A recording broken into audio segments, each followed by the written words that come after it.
Dr. Pieter Francois is awesome, and he headed up this project, Seshat, which is a massive inspiration for us. That's the quick version of the introduction. Thank you all. Thank you so much, especially the organizers and all the people turning up here. I'm delighted to be here. It's always good to introduce our work on Seshat to, well, I wouldn't say new audiences, but to ever expanding audiences. So I'm looking forward to the questions and answers and everything else. It's good to be here. So what I want to achieve with my talk is really three things. I want to introduce you to the Seshat Global History Databank, firstly, how it works, what it allows you to do. And by the way, Seshat stands for the ancient Egyptian goddess of, let's say, knowledge keeping or record keeping. So it's the goddess who kept track of the Nile flood data. And as a result, in a way, you could argue is keeping track of the health and where we are at with the different societies. So we choose that as our emblem. So that's the first thing. So to give you an overview of what it does and what the potential of the databank is.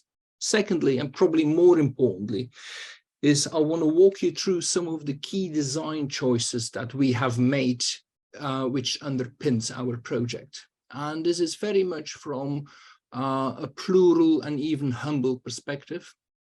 If I want you to go home with one lesson after this talk, it is that there is a plurality of ways of doing this, and we have chosen and settled on one specific way to do so because it suited our needs, although they are evolving needs, and that will also be a running thread through my conversation, right? So, thirdly, I would like to go over those dimensions of research design that we have applied, and in a way try to distill from that a few very simple bits of advice, or whether, I'm not even sure it's advice, it's an open invitation to think along those lines. And because I know that the organizers and some people in the audience are considering setting up their own database on their own area of interest. So it's basically an open invitation to say, well, if you are at the beginning or in the early stages of this process, what are the questions you need to run through? So those three things. So the first thing as a result is a bit of a whirlwind tour through the databank. No doubt I will have left many dimensions of the databank untouched upon, and I'm obviously very happy to discuss those in the Q&A. So if you look at the opening slide, it's really a nutshell of what Seshat is about. It's a vast web of facts about past societies, and it really is aimed at bringing together in one platform a lot of knowledge, which is usually dispersed over a number of containers. For example, JSTOR articles, for example, monographs, but it can even be tacit knowledge in the wider field. And it's basically, it's not necessarily storing that data, obviously that's important, but it's allowing you to connect those data, those facts about the past, spatially, temporarily, thematically, and conceptually. Now, what does that all mean? And especially, why did we choose this? Why did we go for our approach? In essence, it's about to solve the cherry-picking problem that can exist in the humanities. So, for example, if you have a theory from the social sciences and ask a historian or another humanities scholar to say, well, what is your view on that? He or she will reply and say, well, I know this specific century in this specific area of the world, and what I know of my understanding from that period, I'm in full agreement, I'm completely against it, or have a rather nuanced view in it. And obviously nobody will go out and make those no strong claims in saying, because I know how it works in 16th century France, I'm going to refute or endorse a certain theory. And people bring in more examples as well. So it's not necessarily one intuitive example, but at some point, inevitably, you run against the capacity of an individual scholar of the humanities, or even a group of scholars of the humanities, by saying, well, how representative are the facts that you are marshalling across 2, 3, 4, 5 case studies? And at some point you come to, a wall, you hit a wall there and you say, well, how sure are you about your representativity, and so on. So what we are trying to do is to offer a first different approach to move on from the cherry picking problem, from one or a few examples towards a truly world history quantified. Now, the moment you think that through, there are obviously many, many, many different ways of how to achieve that. What I'm going to do in the next slide is run you through some of the ways we have operationalized that, our own approach. So how did we, in our project, deal with that?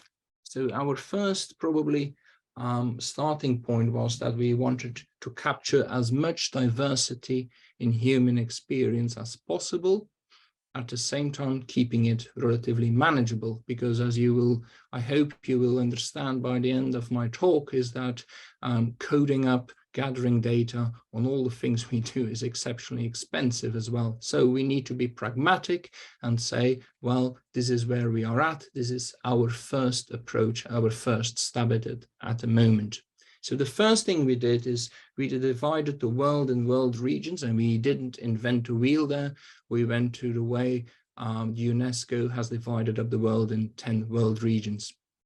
If you look at the table below the map, you will see them, they're listed. So it's Africa, Europe, Central Eurasia, and so on. So why is that? That is just a shorthand to ensure that we have some diversity from across the globe in our data set. The second step that we have done is that for each of these world regions, we decided to focus initially, and that's important to stress, on 3 areas within that world region. So for example, if we are looking at Europe, you will see that we ended up focusing on the area around Rome, Latium. We focused on the area around Paris, the Paris Basin, and on Iceland, or the western part of Iceland. And our logic was really this. We focused on an area, or what we call the National Geographic Area, where, let's say, social complexity, and we're going to talk about how we define that, arose relatively early in history. In this world region, that was Latium. We also choose an area where we focus on where social complexity arrived relatively late, which is Iceland, and then one very pragmatic one in the middle, right, which was the Paris Basin. So if you follow that logic, say, well, hang on, as a result, you are looking at 10 world regions, at 3 NGAs in each. We ended up initially, that is, with a sample of 30 of those world areas that we're focusing on. Here you can see them dotted on our map, and you will notice that although we don't give the exact boundaries of the world regions here, I mean, if you look at the first column to the most left in the table, they're pretty intuitive. You will see that in each world region, we have basically a green dot, a yellow one, and a blue one, which refers to early, medium, and late social complexity, or the adoption or arrival of it, right? So in our very first round of this database, we focused on those 30 areas that you see listed in the table. Now, the next step that we do is that we are actually putting a kind of time series together of polities that occupied this real estate. And with real estate, the NGA really is an area of roughly 100 by 100 kilometers with a homogeneous, let's say, climate, with a homogeneous geographic setting. And as a result, we put together a list of polities that occupied this bit of real estate for the duration, well, for the entirety of history, or at least since the Neolithic, the end of the Neolithic Revolution. since the Neolithic Revolution till today, or till around 1900. Now, in periods or in areas where there is a lot of things happening, let's put it that way, and an early adoption of social complexity, this means we often have a time series of up to 30, 35 polities. So Upper Egypt, which is the example which you're looking at now at the screen, is definitely one of those areas.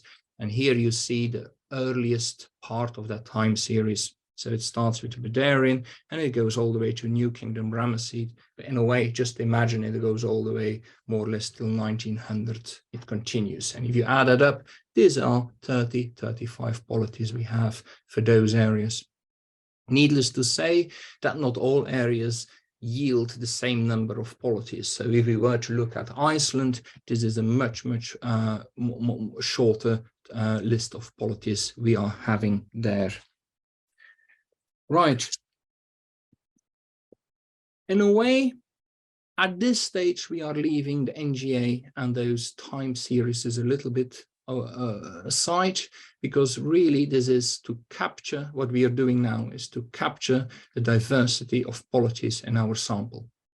And obviously we always know which one was the preceding and the following polity. And that's kind of it to do with NGA. So our unit of analysis is firmly the polity and is not the NGA, not that area as such of 100 by 100 kilometers, right?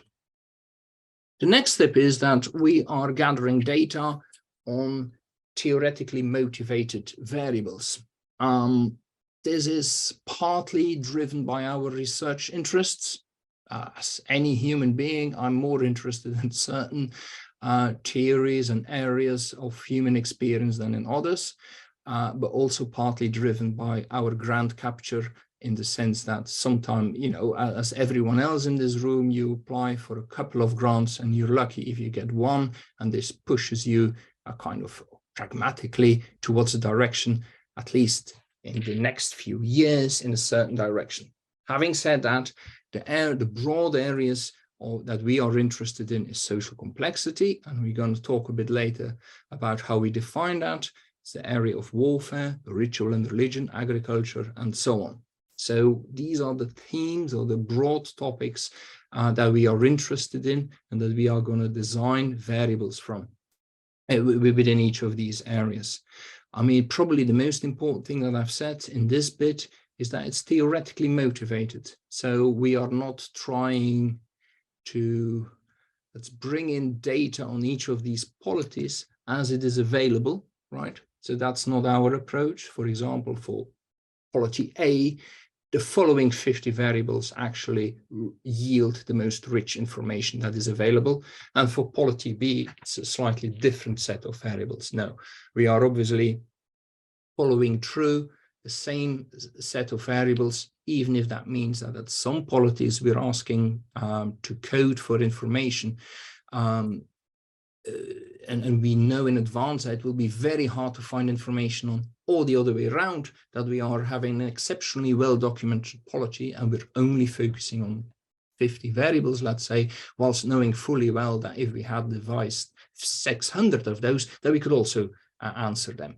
It is, you know, that's a trade-off I'm going to talk about a bit later, but that's obviously a trade-off we have made. We are sticking to our approach, and our selection of variables is driven strictly by the theory we would like to test. Obviously, the larger logic is that the more theories you start to test, the more people join the project, the more easier it is to link our data with data from other projects and so on and so forth, that you can actually use some of our data to test other theories as well by smartly combining data sets and so on. So, I mean, for our very first paper, let's say, we only focused on 50 variables. By now we are up and running, and it's probably close to 2,000 variables we are already having for each of those polities.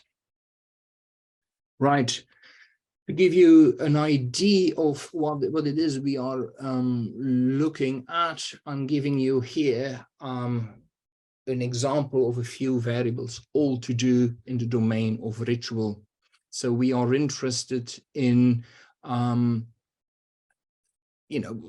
gathering data on ritual variables. And here we are interested in unpacking or understanding better what is the dysphoric dimension of rituals.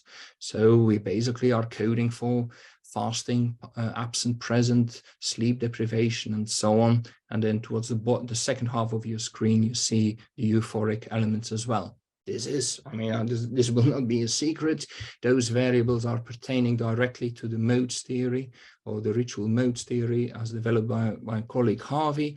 And so these data allows us to test his theory with much more greater precision than ever with historical data. But as you can see, and this is important to say, this is just a handful of variables. I would in a way invite you to think through the methodological dimensions of that. What does that mean for all societies? So yes, for some societies, some polities, we will be able to find information on all those dimensions. On others, we will not. And in others, we will have information, but the more relevant variables might be slightly different as well. So really, this is about doing cross-cultural research and a set of trade-offs. We feel with those variables, we can measure the dysphoric dimension of ritual life in those societies. But I'm totally open to the idea that if other people were to do the same exercise, they would have chosen slightly different variables, some overlapping, some different, and so on. Suppose, and it's also important, you only want to focus on the last 1,000 years of history, again, you would have chosen a rather different, or possibly a different set of variables. You might want to go in much greater precision. If you want to focus only on, let's say, the Bronze Age, you might want to lose some of the precision and some of the variables here. So these are but this is our attempt at capturing dysphoria across our cross-cultural, cross-historical data set. Right. What does that look in practice? Yeah, so this is an example of a fact or of one data point. So CapPop means population of the capital for Egyptian New Kingdom Ramesses.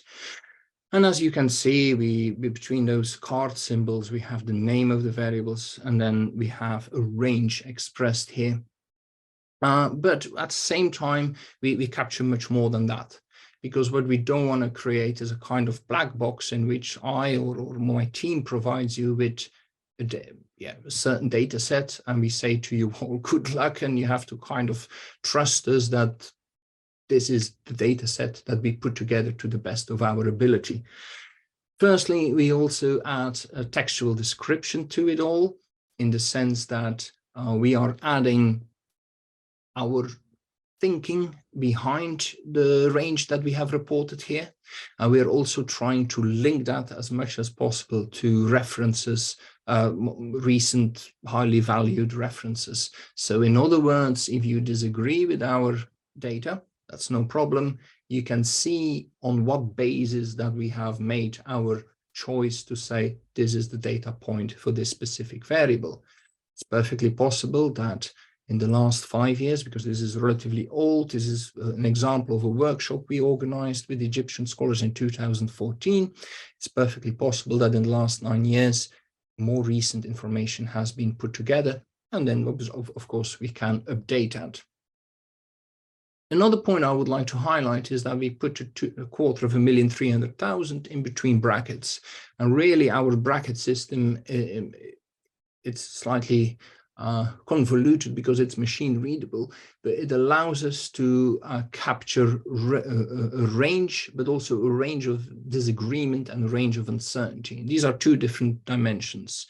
So scholars can all agree that they are uncertain when exactly a certain trait appeared, or they can all agree that the population is somewhere between 250,000 and 300,000. Right, so there is agreement on it, but there is uncertainty about the value. It can also go the other way around.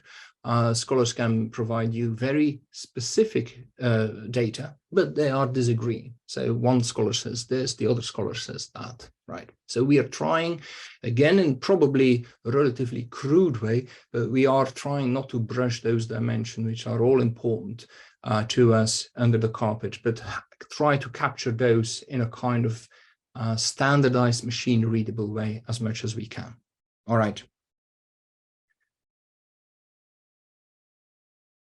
Where are we now? As you will remember, I showed you the opening slide about a map, and I was speaking about 30 of those time series that we have put together. Current status is that actually we bumped up the 30 of those areas already to 42. In total, that means we have a full data set on the variables that we are after, at least, of 500 plus polities. To put that into perspective, this captures way over half of all the humans that were alive ever. So this is not a small data set. You know, and it's sometimes hard even for historians to think about how many past societies there were in a way and say 500 of those. What's the percentage? Is that 2%? Is that capturing 50% and so on? 500 plus polities is huge.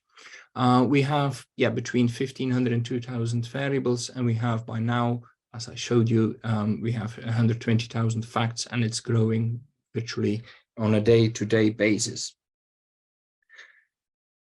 What does that allow us to do? It's one thing to say, well, we have now put a data set together, and it lives somewhere on a platform or in a spreadsheet or wherever. What does that actually allow us to do? And I will give you a quick example on how we utilize that data to understand better the concept of social complexity. Measuring social complexity has been a driving concern within the field of cultural evolution and anthropology, and a fair number of different definitions have been proposed. And I think they all have merit in their own right. But given the fact that there are different definitions, it sometimes makes it more difficult to then integrate the literature which is based on those very different definitions. On the one hand, on one extreme, you could argue that social complexity, all you need to know, or that the main driver really is the total population size of a polity, and that most other characteristics are only playing a very minor role. Other theories and other definitions have put 10 dimensions together in other projects and saying like, well, if we understand and if we have data on 10 different dimensions and we aggregate that data, this is a good measure for social complexity. Those projects then split in different ways in the sense that they are saying, let's weigh those 10 dimensions in an equal way or give them a bespoke weighing as well. So in a way, when we tried to weigh in on that debate, we didn't want to get bogged down from the onset with those definitional issues, knowing that whichever camp we would choose would limit the weight of our findings in a way. So what we've said is like, well, let's look at all the different definitions that have been proposed over the past decades. Let's look at the different components that drives those definitions, and let's gather data on all of those. So we ended up, roughly speaking, with 52 variables, which you can cluster basically in 9 clusters, and you see those: hierarchy, government, money, infrastructure. The sum of these indexes or cluster concepts have at the back end several variables. So for example, government is not just is there government or not, it is about professional officers, professional priests, and so on. So what our approach then allowed is to do a principal component analysis and say, well, to what extent does all that data trend in one direction? Is there a uniform signal in there? And if we then look at the next slide, this is how we visualize our PC1 for the different areas. For clarity of the slide, or for the graph, we have only looked at 8 time series here. Now, I just want to, how to put it, I want to stress that this is not new information. If you ask a historian to look at this information, the chance that he or she will be massively surprised and say, I did not know that, is relatively low, right? It just brings in, and that's important, that's the point I want to make, it brings in a structured way known information together in one visualization. Now, once you have that, then you can link that kind of index of social complexity with all kinds of other indexes. And at the moment, we have plenty of work in the pipeline, which focuses on warfare, consequences of warfare, but also on, let's say, religious tolerance, and so on and so on. So then it becomes more interesting, whereas this specific slide might not contain too much surprises. Once you say, well, how does the evolution of social complexity relates to the evolution of religious tolerance, then even the most well-read global historian might at some point start to struggle and say, oh, now that you ask me the very big overview picture, I'm actually less sure. I can easily provide you with 10 specific examples. Religious tolerance and longevity of polities are important. See the Ottoman Empire.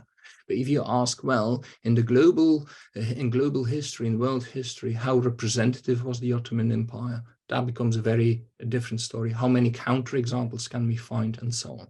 And then basically the value of our database springs really into action. So it's really, if we go back to my very first slide, this is really about not necessarily bringing the data together. Yes, that's useful in its own right, but it's especially allowing users to make different connections.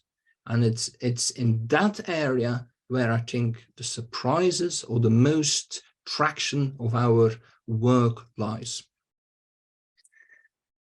All right.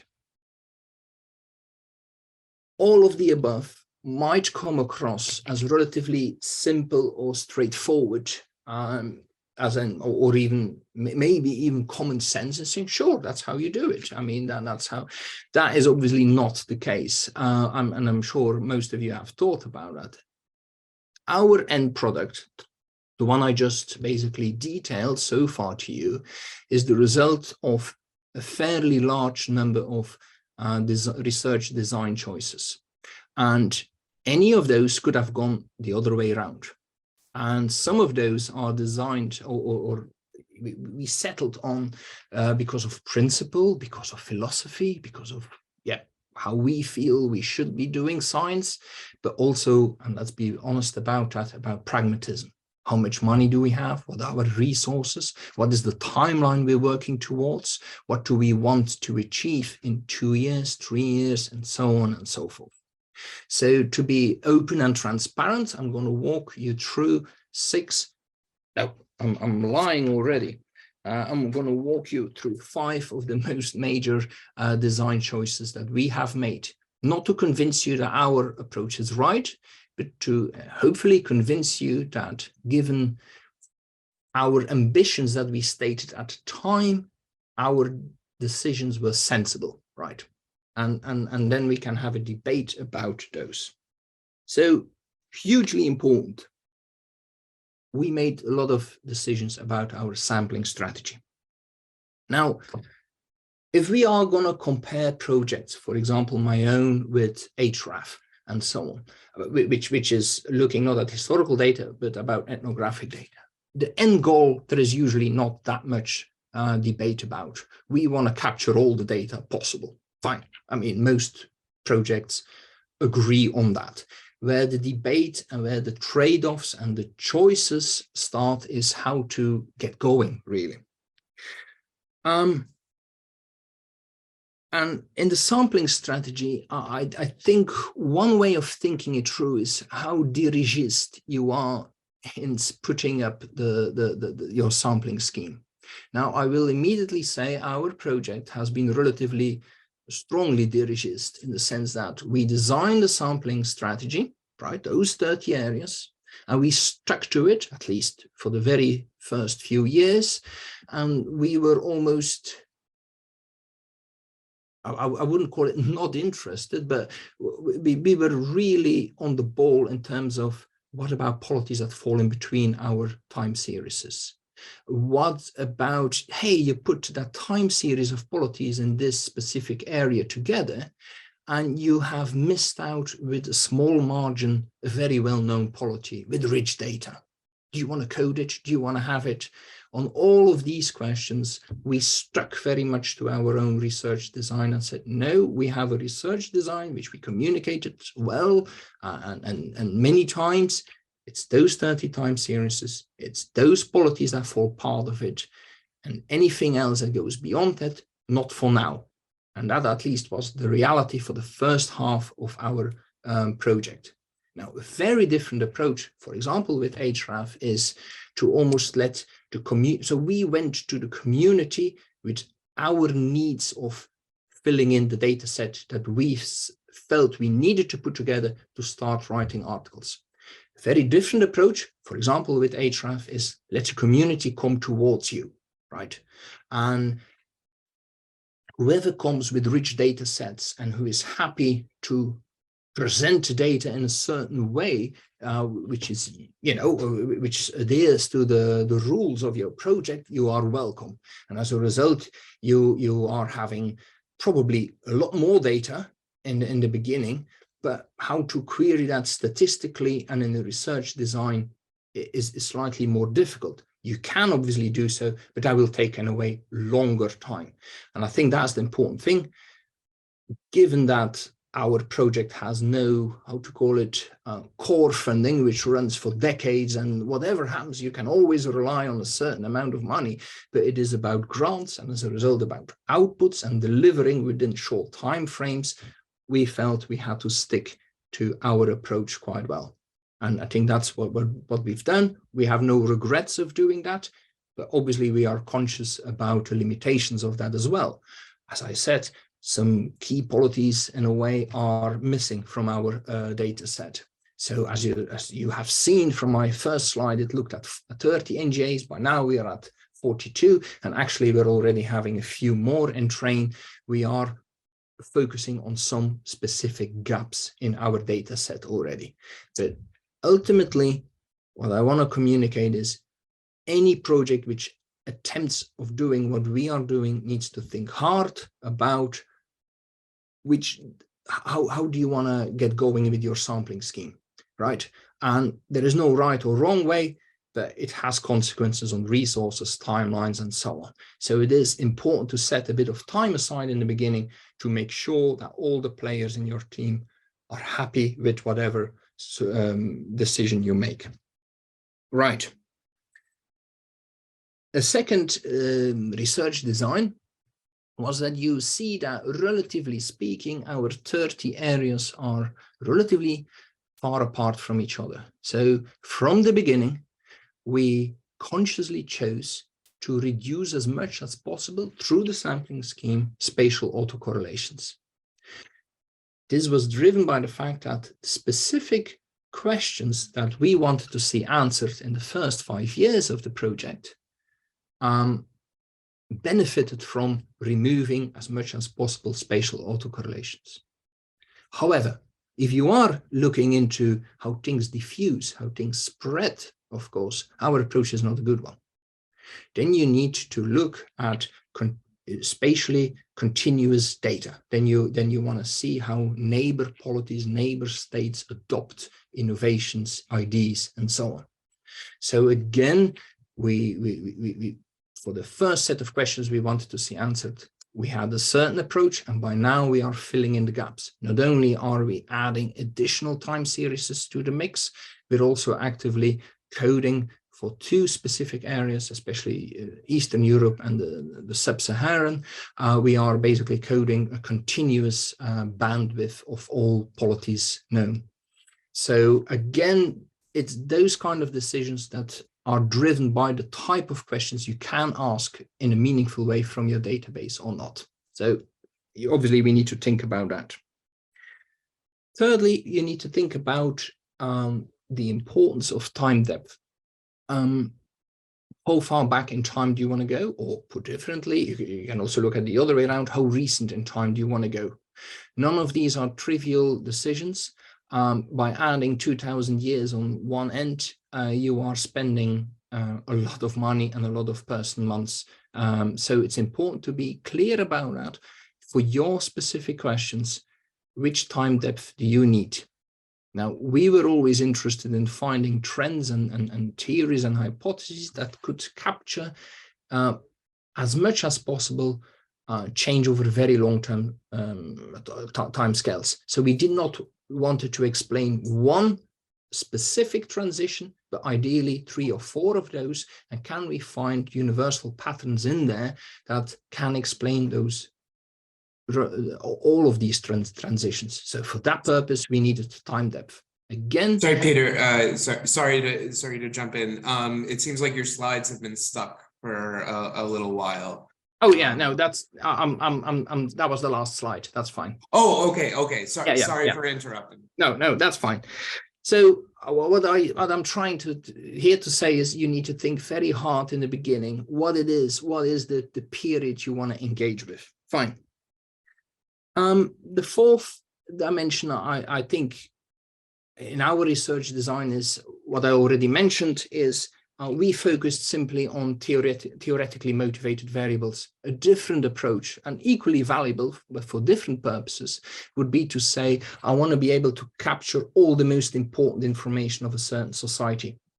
All right. And again, there's no right or wrong way of it, but for statistical analysis, you need to stick obviously to one specific set of variables, and that's what we have done. And then the last dimension is where we have, again, made a specific stance is, when is your work finished? And there the blunt answer is never, in the sense that there is continuously new information coming in. And at some point, you obviously want to capture that new information, that constantly evolving information on the one hand, and you also want to freeze your data set and said, look, it's on this spreadsheet or on this data set that we published a certain set of conclusions and articles and so on. Now, the beauty of that is that in 10 years times later, you can actually replicate your own study and say, well, with your new information becoming available, have our conclusions changed or not? And obviously, new information does not come available gradually in every area of the world in an equal amount. No, in some areas where there was, in 2016, a certain amount of knowledge about, they might jump up to a lot more in 2026. And in other areas, they might actually not. Too many things might not change too much. And as being able to capture that we have always felt we need to do 2 things. We need to have an evolving database on the one hand and a time-stamped replication data set. Now, if I'm thinking this through, our approach has been very much one of a brick in the wall model. If you think about the number of challenges that we faced since 2011, they are huge. We needed to convince historians to get on board with us, and by now several hundreds of historians do, in a kind of way that not always sits well with historians, and that they say, well, hang on, I've spent the whole lifetime of doing this, that, and the other, and you call it one data point. I mean, that's a bit strange to me, but it is important. We are using novel methods. We are obviously needing to store the data and so on. What I'm trying to say is at some point you need to jump the gun and say, like, look, on where we are now at, on that evidence, we are publishing this article. And obviously in 2 years, 3 years, 5 years, 10 years, we might have to refine again our findings. We might have better data or more data points. We might have better techniques. We could link it with different data sets and so on. So it's very much, we don't see it as the database providing ultimate answers, but opening a debate by saying, look, these were the data, this was the methodology, this was the sampling scheme, these were the methods, and this is the conclusion so far. But let's keep improving that, right? And if I'm in a way trying to finish a little bit my talk and generate from that some overall pointers or advice, I can see 4 areas that I would invite a team who is keen to build up a database on their own area of expertise on 4 dimensions, basically. The first one is, to what extent is there a broad agreement in your discipline on what needs to be doing or not? If there is a broad agreement, that's easy, go for it. If there is not, I would spend more time than less on sounding out all the different views and having a better grip on saying, well, we have here as input from the wider field, a wide variety of wish lists. We understand those, and having taught them all over, our approach is this. That does not mean the other wish lists are not important, but that's what we're talking, that's what we do. So I would invest quite a bit of time on that. Secondly, I would invest quite a bit of time in thinking through who your audience is. Are you talking mainly about humanities scholars? Are you talking mainly about quants people? Are you mainly talking about the policy world? Now, there's no reason why you should prioritize one over the other. In theory, in reality, given that budgets will be limited, it will be important to be transparent about it and say, who is for the time being our primary audience? Who do we want to tackle next? And who do we want to tackle as the third audience? If you, on a shoestring, try to satisfy the three audiences, you will run into trouble. So there's, in a way, I have as such no preference which progression that you are thinking of, but it's important to be open about that and explain your reason and thinking here. Thirdly, I think you need to think hard how much in advance before you get going, because then it's too late. Then the momentum will take you in a certain direction. It's important to think hard about how much of your budget, whether it's now volunteering time, paid for time, or just money, you want to invest in your platform. And there are two ways. One option is to keep it technology-wise relatively low tech, but really go for data and for papers. The other one is that you invest a lot in your platform, but this will come, given that budgets are limited, probably at an expense of the amount of data that you have gathered. Again, there is no right way or wrong way, and whoever is going to fund it might have a view on it and will push you in one way, and that's fine. But it's, again, important that you communicate that. So we went definitely for the low-tech way. So we are only moving to our new database in September. And as a result, our web presence could be improved, let's put it that way. And that's been a case, probably it's fair to say, for the last 10 years, right? Having said that, it in a way also going for a low-tech solution, which was relatively cheap to do, which was intuitive for the entire research staff, and so on and so forth. It allowed us to make great waves in terms of the data gathering and the publication. So that was a design choice, but again, there's no right or wrong, but you need to be explicit about that. And the fourth dimension is that I would always think hard in the beginning on what is your staying power. In terms of, once you hit lean periods, you have a 6 months, a year, a 2-year gap in between grants, which bits of labor, of time, of money can you count on and has basically staying power? That could be volunteering of the team. It doesn't need to be real money as such, but it's important. And really build a product around that core money that has staying power and you can rely on, and say, look, this is the minimal product that we want to present. And if we are having grants, everything is additional to that minimal product. And that it's so easy to start the work once you have a first grant and you set it up and you do not have a proper exit strategy. And basically at the end of the grant, you have a period of 2 years without serious money and all goes lost, basically. And it becomes then so hard to restart it again. So giving that dimension some good thought in advance, saying this is what we can commit to.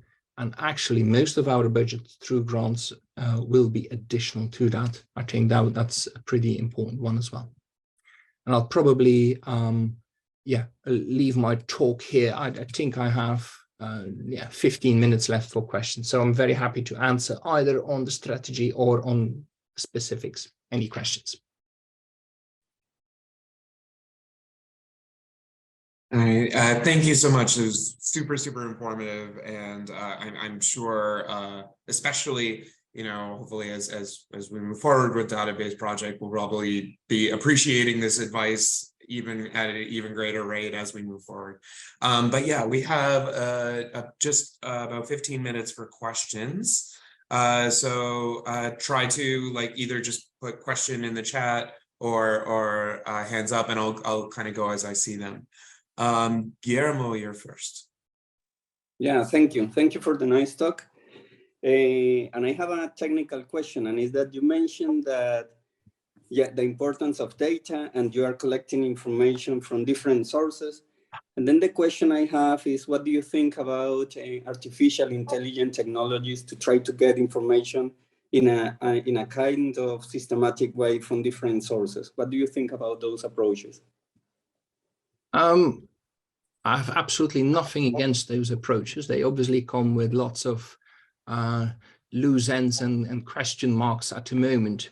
At some point in 2016, we actually had a little bit of money to work along those lines, but our wish list was huge, so we actually never came around to the AI element of it, right? But if we can identify a way whereby we can, let's say, generate candidates of information for our database. And I do believe it should be AI human interaction, which is really with our curated data is what we shoot for. We should shoot for. If we can find a way to get a grip on the quality of the data, generated those candidates for data in a transparent and open way, I have absolutely no problem in going for it. The question will be is, do we wait for other people to design those things? And once you have a nice tool to do so, we say, oh, well, let's use it as well. Or do we want to jump the bandwagon and say, let's use our data set? Because you can slice, you can in a way unlearn some data, right? You can ask your tool to provide candidates for data you have already gathered and use it as a use case in the development of that technology.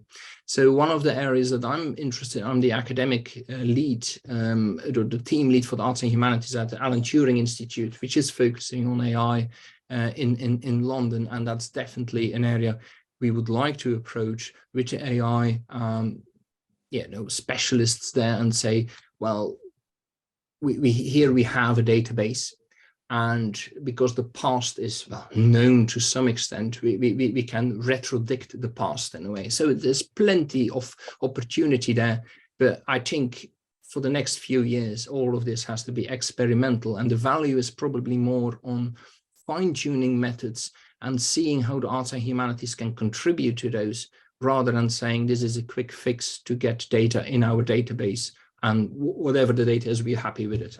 That's not going to happen yet. Yeah. Thank you. Okay, great, thanks. Grace. I was wondering, great talk, by the way. I was wondering, does your database, does the population of your database involve secondary research or primary research, or a mix of both? Like, are there historians actively involved with primary research right now? Yeah, that's a good point, and I probably should have covered that. And it's probably being too deep into it, and I forgot to mention that. Yeah, so our data is largely secondary, right? So we are asking historians and working with historians and archaeologists and so together and said, can you fill in our code book, our coding sheets, so that it reflects, in your opinion, the best state of knowledge within the larger field, right? And usually we are asking, we are asking for everything to be connected to, how to put it, to secondary references. Now, we are referring to primary references if there is a real added value to it, or in some cases, when it's not written down in secondary references, but these primary ones are making it very clear and making it as are used to say, well, this is a reasonable inference, but actually nobody made that statement in print in the last 10 years. But to be blunt, we are working with secondary sources, and we are using primary to supplement our data. That's very cool. Thank you. All right, Jacob. Thank you so much, Peter. I don't remember taking these many notes from any talk, to be completely honest. And I have maybe 7 questions, which means I will probably ask for your time sometime later. I'll just ask one now. So I know as a former database designer that one of the difficulties with temporal databases is how to handle both the temporal uncertainty and uncertainty. I don't mean when the scholars disagree, but when, let's say, they agree that it's probably within this range to the best of your knowledge, just like you. So there are many ways in which I know it can be handled. I was specifically interested, how is this coded in your database? How do you handle those sort of situations where it's between this year and that year, plus minus 3 years, or it's between 250,000 people and 300,000? Is it a range, or is it some sort of a number with plus minus? So, yeah. Thank you. So our approach to that, I mean, we are thinking it from this angle. How can we ensure we don't chuck out data, right? By now me deciding we're going for the middle point, I am losing data, because at some point in 2 years' time, someone will come around and say, oh, it's actually, suppose there is a range of 100 years and I'm choosing the middle point, and in 2 years' time, someone comes around and says, a lot of new research, actually it's a range of 20 years. I have, my middle point is problematic, because actually the person tells me your range of 100 years can be narrowed to 20, which brings more precision to the database, whilst seemingly this person comes and said, I'm going to reduce the certainty in your database, right? So we keep all these kinds of ambiguities and ranges as much as we can as part of the database. So we do not make any artificial or board decisions on that. If somebody tells us it's a certain range, the range is what we are coding for. Now, so that is the data. So if new teams and other teams are happy to work with a middle range, so be it. If I want to work with a smaller range and use that in my data, then in my analysis, I will use it this way. So we don't want to limit options, really. It needs to be as welcoming to future users as possible. Now, in our analysis, of course, we do make decisions, right? And usually, one of the many points that we are doing is we do not run a single analysis, but we are running, for example, 1,000 analyses, and it's the computer basically who decides how we are moving between the range in each of the instances that we are running our analyses. And then we are aggregating those 1,000 runs to an average, and that's the one we are presenting in publications and so on. So there is an element always of how do you capture a range? We don't have the perfect answer to it, but this is our approach. If another team wants to run on the middle point, by all means. I think our approach is better than that, but you know, yeah, whatever works really. Yeah. Thank you very much, Peter. I agree with you. Yeah, if we were to do it, we'd probably also do it in a range fashion. Yeah. Thank you very much. Apologies if I'm mispronouncing. Bilius? Yes, thanks for the talk. So it's a very practical question. Is the data fully available, or is it proprietary and some of it is paywalled or something like that? Yeah, so alas, I have to give you a multi-layered answer. So our philosophy is definitely openly available. We will never create a paywall and so on and so forth. So it is fully available. We make the data available in 2 formats. Every publication we have comes with a time-stamped data set upon which we based our publications. So those are available through our website. At the same time, we are also offering, or should be offering, a dynamic, constantly evolving data set. So very often after we have published an article, people come to us and said, oh, we would like to add data to a specific data point here, and it looks like you have missed this reference and so on. So we are continuously updating our data set. Now, this was available as a static web browser, which is not great for basically people exploring our data as such. But in September, this would actually, we would have a front end sitting on our database where you can actually query our data, our live data, our constantly updated data in whatever way you want. So you can ask, for example, to say, give me a time series of one NGA, or you can say, well, give me all the data for societies that are sitting on a certain spine point in terms of social complexity, and it doesn't matter from which temporal time they're coming from, and so on. And then in the next year, we will also have we're building in a GIS into our database as well, so you can actually query our data spatially as well. So this is, but definitely the philosophy is no paywall there. Yeah. Okay, great. Thank you so much. We are out of time, so let's all thank our speaker electronically, as we do. Thank you so much. This was really inspirational. We will take now a 10-minute break and reconvene. Thank you.